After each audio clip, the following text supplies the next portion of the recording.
Hai anak soleh semuanya, ketemu lagi kita di pelajaran tematik ya. Hari ini cukup menarik materinya. Siapkan peralatan tulisnya, siapkan bukunya ya pada halaman 35 sampai 42 ya.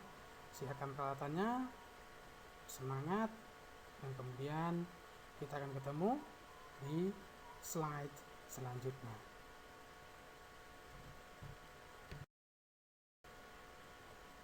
Baik, bismillahirrahmanirrahim. Assalamualaikum warahmatullahi wabarakatuh. Hamdan wa syukran lillah, amma ba'd. Hai anak soleh semuanya, apa kabarnya hari ini? Ustaz berharap anak selalu sehat, selalu ceria, dan selalu dalam lindungan Allah Subhanahu wa Ta'ala. Sebelum kita mulai pembelajaran hari ini, marilah sama-sama kita melafazkan lafaz basmalah. SDITMC, salam soleh, mandiri, cerdas. Are you ready?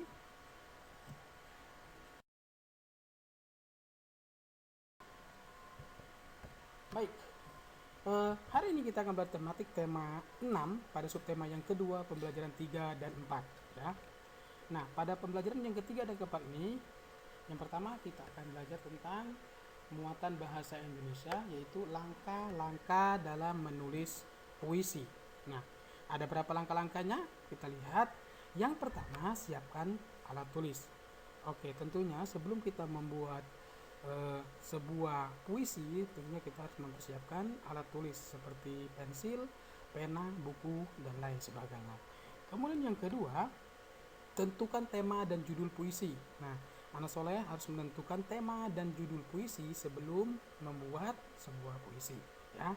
Tentukan temanya dulu, nanti dari tema tersebut anak soleh semuanya bisa mengembangkan pemikiran atau imajinasi dari tema tersebut ya. Kemudian yang ketiga, perhatikan pilihan kata ya.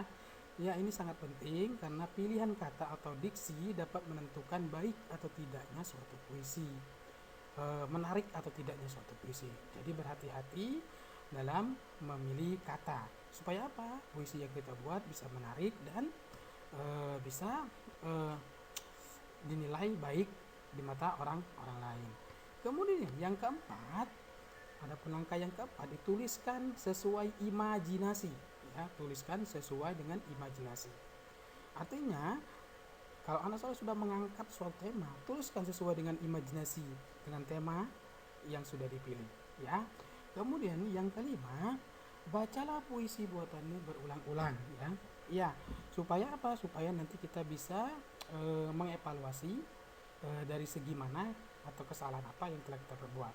Dengan membaca berulang-ulang, maka pembuatan puisi kita bisa maksimal, baik diksinya, pilihan katanya, dan temanya. Artinya, bacalah puisimu, setelah kamu bacalah berulang-ulang puisimu, setelah itu baru kamu tahu bahwa puisimu sudah baik atau belum ya. Kemudian kita akan belajar pada muatan IPS ya. Nah, pada muatan IPS ini kita akan belajar tentang manfaat SDA bagi kehidupan manusia. Apa sih itu SDA? SDA itu adalah sumber daya alam ya. Sumber daya alam bagi kehidupan manusia. Nah, sumber daya alam itu sendiri dibagi menjadi dua pada garis besarnya. Yang pertama, sumber daya alam dapat diperbaharui. Kemudian yang kedua, sumber daya alam yang tidak dapat diperbaharui. Lalu kemudian muncul pertanyaan, Ustadz, apa sih sumber daya alam dapat diperbaharui? Sumber daya alam yang dapat diperbarui adalah sumber daya alam yang selalu tersedia dan ada untuk kehidupan manusia ya. Contoh buah-buahan, kemudian contoh hewan, kemudian padi ya, dan lain sebagainya.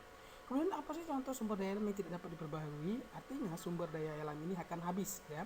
Contohnya, contoh simpelnya saja yaitu minyak bumi ya. Nah, soleh dan soleha tahu semua bahwa minyak bumi itu adalah SDA yang tidak dapat diperbarui. Artinya minyak bumi itu akan habis ya. Sekarang kita lihat coba di pom-pom bensin yang ada di Lubuk Linggau, sudah banyak yang tidak menjual premium. Artinya premium sudah mencapai titik yang tidak diperbarui tadi, artinya habis ya. Jadi sumber daya alam itu tidak dapat diperbarui dan sumber daya alam yang dapat diperbarui. Jadi artinya kita harus benar-benar dapat menggunakan SDA tersebut sesuai dengan kebutuhan yang kita perlukan saja. Kemudian sumber daya alam Indonesia itu sangat beragam. Kenapa? Karena hal ini dipengaruhi oleh bentang alam di suatu wilayah. Contoh, bila mana wilayah itu berdataran tinggi, biasanya dia dapat menghasilkan buah-buahan, kemudian semua jenis buah biasanya sudah ada di dataran tinggi. Kemudian dataran rendah misalnya ada padi, kelapa sawit dan lain sebagainya, ya. Artinya sumber daya alam ini sangat bermanfaat bagi kehidupan manusia. Tanpa SDA, manusia tidak akan bisa hidup. Artinya kita harus pandai-pandai menjaga, gunakan sumber daya alam seperlunya saja. Yang selanjutnya kita akan belajar tentang PPKN. Nah, PPKN ini kita akan belajar tentang pentingnya persatuan dan keragaman. Mana soleh dan soleha tahu bahwa persatuan adalah yang membuat Indonesia ini kuat, ya. Jika kita bersatu maka akan teguh, dan jika akan kita bercerai artinya runtuh, ya. Artinya bersatu kita teguh, bercerai kita runtuh. Dan persatuan ini juga terdapat pada sila yang ketiga pada Pancasila, Persatuan Indonesia. Artinya Indonesia itu harus bersatu dalam keadaan apapun, harus saling membantu satu sama lain supaya Indonesia ini tetap kokoh. Nah, salah satu hal untuk persatuan dan kesatuan yang ada di Indonesia yaitu pada setiap tanggal 17 Agustus 1945 selalu diadakan Hari Proklamasi Kemerdekaan Indonesia, yaitu 17 Agustus 1945, Hari Kemerdekaan Indonesia. Nah, kita sebagai siswa ataupun pendidik harus memberikan atau melakukan kegiatan-kegiatan yang positif atau kegiatan-kegiatan yang baik. Nah, adapun contoh-contoh kegiatan kemerdekaan yang perlu kita lakukan, yang pertama kerja bakti, ya, pada hari kemerdekaan itu. Kemudian yang kedua, piket kelas. Nah, ini salah satu menunjukkan bahwa kita adalah harus bersatu atau dalam suatu kebersamaan. Kemudian yang ketiga ada bekerja sama, artinya kita bergotong royong, saling membantu, tidak ada yang bekerja sendiri-sendiri, karena bekerja sama akan menghasilkan sesuatu yang baik, ya. Kerjasama dalam hal yang positif saja. Kalau bekerja sama dalam hal yang negatif itu kita tidak boleh, atau bekerja sama dengan hal-hal yang tidak baik itu tidak diperbolehkan. Kemudian yang keempat, berteman dengan siapa saja. Nah, berteman dengan siapa saja ini artinya kita tidak boleh memilih teman, ya. Meskipun dia beda agama dengan kita tetap melakukan hubungan baik dengan mereka. Tetapi dalam masalah akidah atau ibadah, kita tidak boleh mengikuti ibadah mereka. Artinya kita berteman tapi kita tidak mengikuti ibadah mereka. Lakum dinukum waliyadin, bagiku agamaku, bagimu agamamu. Kemudian yang kelima, menjenguk teman yang sakit. Nah, ini salah satu poin yang penting untuk mengisi kemerdekaan, menjenguk teman yang sakit. Toleransi, kita sedikit banyak membantu teman kita yang sedang sakit, kita jenguk, kita kasih support, kita kasih doa kepada mereka supaya mereka sembuh dan mereka bisa bekerja sama lagi dengan kita. Kemudian yang keenam, menolong teman, ya. Nah, ini sama, hal ini penting juga karena semua kita membutuhkan orang lain, ya. Kita harus menolong sesama supaya kita bisa ditolong orang juga. Kalau anak soleh mau ditolong orang, maka anak soleh juga harus menolong orang. Artinya saling tolong menolonglah dalam kebaikan, tapi jangan saling tolong menolong dalam keburukan. Yang ketujuh, diskusi kelompok. Diskusi kelompok ini bisa memecahkan suatu masalah yang rumit, ya. Artinya dengan diskusi anak soleh bisa menemukan suatu titik temu atau poin atau kesimpulan dari suatu diskusi. Artinya kesepakatan itu disepakati dan dibicarakan secara bersama-sama supaya titik ketemu dari permasalahan yang sedang ada atau sedang dirasakan. Mungkin itu 7 poin yang perlu kita lakukan atau hal-hal positif yang bisa kita lakukan dalam mengisi kemerdekaan. Kemudian kita akan lanjutkan dengan bagaimana cara kita memaknai atau makna yang terkandung atau makna yang terdapat dalam puisi, ya.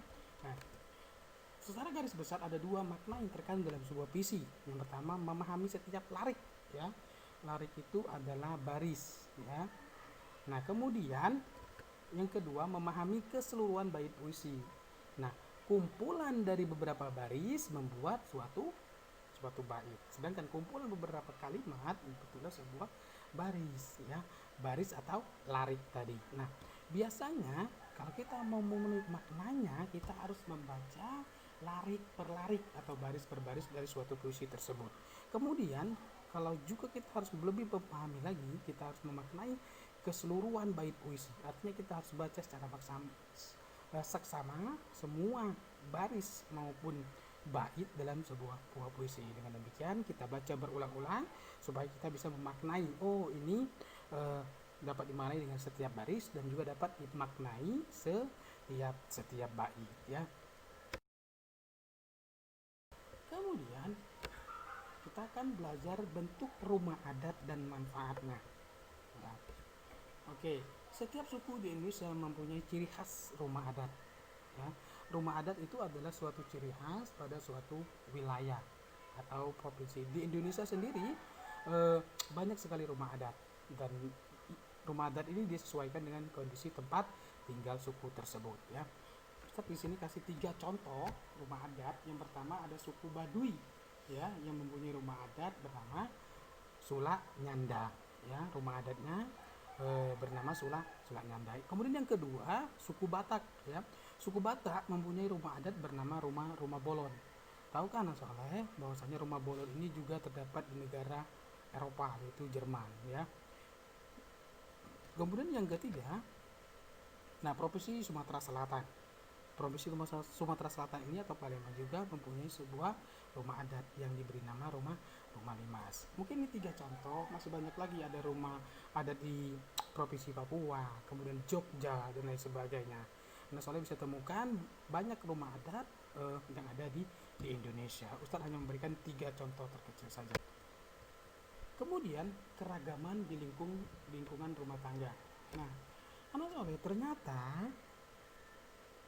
keragaman itu tidak hanya terjadi secara global, tidak terjadi secara luas, tetapi di lingkungan keluarga pun terjadi keragaman, ya. Di dalam sebuah rumah tangga pun juga terdapat keragaman. Nah, kita beri contoh seperti yang pertama, keragaman suku, ya. Suku, misal seorang ayah bersuku Aceh dan ibu bersuku Jawa. Ini termasuk ke dalam keragaman dalam sebuah keluarga yang terdiri dari suku, ya. Sukunya beragam dari suku Aceh dan suku Jawa. Kemudian keragaman itu juga terjadi pada cita-cita. Tidak menutup kemungkinan ada juga cita-cita itu sama dan ada juga cita-cita itu berbeda. Misalkan si Andi bercita-cita ingin menjadi seorang dokter, sedangkan si Tono bercita-cita ingin menjadi seorang pilot, ya. Nah, dia dalam suatu keluarga. Artinya cita-cita pun dalam suatu keluarga mempunyai keragaman. Tapi tidak menutup kemungkinan juga cita-cita itu sama. Misalnya Andi ingin menjadi seorang dokter dan Tono juga ingin menjadi seorang dokter, ya. Kemudian yang ketiga, keragaman itu terjadi di keluarga, yaitu kegemaran atau hobi, ya. Kegemaran atau hobi. Misal, kegemaran ini juga bisa beragam, ya. Tidak menutup kemungkinan juga ada juga yang sama. Kegemaran misalnya, contoh, yang satu suka berenang, kemudian yang satu suka bernyanyi, misal. Artinya kegemarannya berbeda. Ada yang gemar berenang, nggak ada juga gemar bernyanyi. Tetapi tidak menutup kemungkinan juga kegemaran itu bisa sama, ya. Kemudian yang keempat, sifat, ya. Jelas, betul, sifat ini ada sangat-sangat beragam, ya. Ada sifatnya baik, ada sifatnya buruk, ada sifatnya malas, ada sifatnya rajin dan lain sebagainya. Artinya keragaman sifat itu juga bisa terjadi dalam sebuah keluarga. Jadi anak soleh dan saudara semuanya, keragaman pun terjadi pada sebuah keluarga. Keragaman itu dapat terjadi di suku, kemudian cita-cita, kegemaran dan sifat. Oke, anak soleh dan solehah semuanya, cukup sekian penjelasan Ustadz tentang materi hari ini. Mudah-mudahan bermanfaat. silakan belajar lagi di rumah. Untuk hari ini Ustadz cukupkan sampai di sini. Semoga nanti anak soleh dan soleha tetap istiqomah dalam ibadah, rajin mengerjakan tugas yang diberikan gurunya, dan dapat mengumpulkan tugas sesuai dengan jadwal yang telah ditentukan oleh guru masing-masing.